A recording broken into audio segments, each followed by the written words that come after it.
Good morning. Today is Thursday, October 9th. This is Wake Up with KERA News, and I'm Andrew Garcia.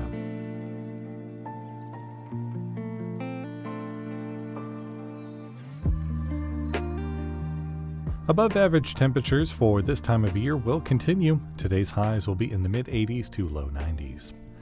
Home cooks and family recipes are a tradition at the cooking contests at the State Fair of Texas.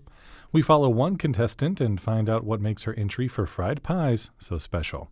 That's after the news. A letter from a group of Texas congressional Democrats is asking Governor Greg Abbott to immediately withdraw Texas National Guard troops from Chicago. They were sent there to crack down on anti-ICE protests. Houston Public Media's Alexandra Hart reports. The 10 Democrats are calling on the governor to stop cooperating with the Trump administration on the deployment of Texas's National Guard troops to Chicago, Portland, or any other U.S. city. They say there's no legal justification for sending the troops to police other states.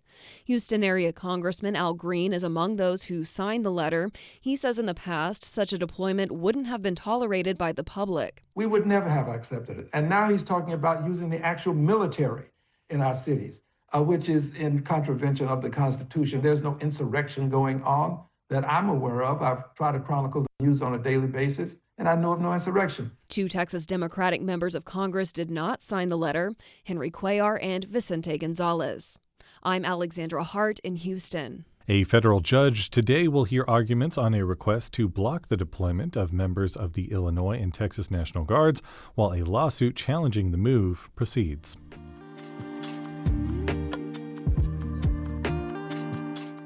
A tobacco company says Texas shouldn't impose tobacco taxes on its nicotine products. As KERA's Tolawani Osibamowo reports, the Texas Supreme Court will have to decide what exactly makes something a tobacco product. The state comptroller says Velo nicotine pouches and lozenges are tobacco products and can be taxed as such. The company RJR Vapor, which sells Velo, says the nicotine comes from tobacco, but the products aren't made of tobacco. Attorney Christian Vergonis says they don't fit the definition of tobacco under Texas tax law. They are not composed of tobacco or of any other plant matter that can be used as a substitute ingredient in the manufacture of traditional tobacco products. The comptroller alleges interpreting tax law this way would cost the state tax revenue and could make these nicotine products more accessible to minors. For KERA News, I'm Toluwani Osibamowo.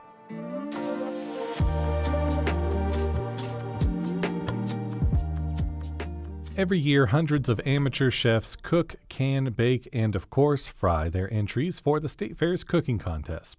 To learn more about the annual tradition, KERA producer Therese Powell and I followed one competitor and learned why her entry for fried pies is so special.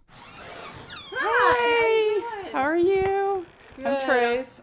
I'm Sally. Nice to meet you, Sally. Hi, I'm Andrew. Nice to meet Hi, you. Andrew. Thanks for having Come us. on in. Sally Mull is a lifetime fairgoer and veteran of the cooking contests of the State Fair of Texas. She did her very first entry in 2011 and has participated every year since then. She invited us to her house in Sunnyvale to see how she makes her fried pies. And to taste them. Of course. But one of the first things we noticed were the many ribbons on display in her kitchen for both first place and best in show. Let's see. Cobbler was my first one.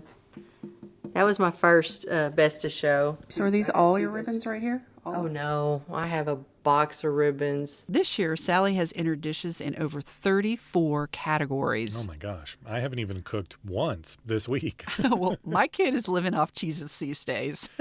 It's a lot of cooking, a lot of recipes. But there is one specific recipe this year, fried pies, that has a sentimental history to it. I don't remember my grandmother. I maybe met her a couple of times, but she died when I was young. And my dad died young, and my mom was cleaning out his desk a couple of years ago. She said, I've got something for you. And she bought me this piece of paper. This is my dad's handwriting, and it's my grandma, and it says Delia Davis fried pies. So it's kind of like honoring your grandmother with this recipe. Yeah, my dad. As she was telling us this story, I was getting goosebumps because a lot of the connection I have to my grandma is through cooking. It's heartwarming to know that a recipe that was nearly lost forever lives on at the State Fair. Delia Davis's fried pies. 3 cups all-purpose flour, half a tablespoon of soda, 1 tablespoon of baking powder. Try not to make too big a mess. This is the fun part, rolling it out. I bought me a new roller. I'm going for it. Oh my gosh, that is so good. It's got the sort of like thick jelly viscosity that you really like in a pie filling. You nailed that. Put a little water around the edge and then fold it over and then press it with a fork. Here goes nothing. All right, we're breaking out the deep fryer. At this point, I think I speak for the two of us. We are ready to try these pies. Absolutely. And it just so happens they're being taken out of the fryer. That is so good. These would win hands down if I was judging. But, of course, we're not the judges. So we tagged along with Sally to see how she fared at the fair. See what I did there? I saw it. Yeah, that's good. Today, we have 3 contests going on. Once all the entries are turned in, it then becomes a waiting game.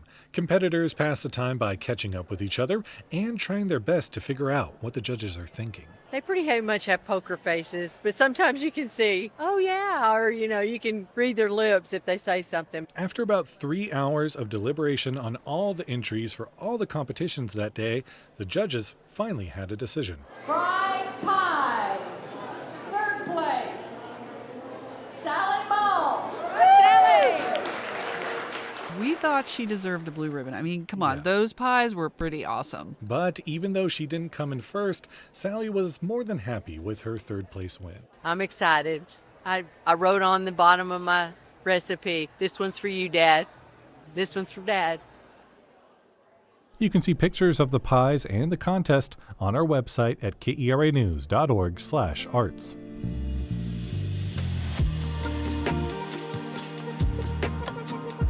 The United Football League has revealed a major reshuffling of its teams. That includes the Arlington Renegades, who will play at Toyota Stadium in Frisco next year under the name Dallas Renegades. It's part of the league's plan to hold games in smaller, more intimate soccer venues. Head to the Dallas Contemporary on Sunday morning for a matcha making workshop designed to help you build a deeper understanding and appreciation for the vibrant green tea. In the class, you'll learn how to make a smooth microfoam, taste 3 matcha variations to discover your personal flavor profile, and create your own matcha drink. To see details and more arts events, head to the Go See DFW calendar at keranews.org/calendar.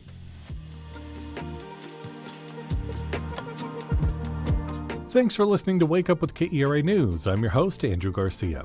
For more news in your inbox, visit kera.org/wakeup. That's where you can subscribe to the Wake Up with KERA News newsletter. You'll get a more in-depth look into the news with plenty of good morning vibes. Connect with us on Facebook, Instagram, and TikTok at KERATX. Have a great day. We'll see you tomorrow.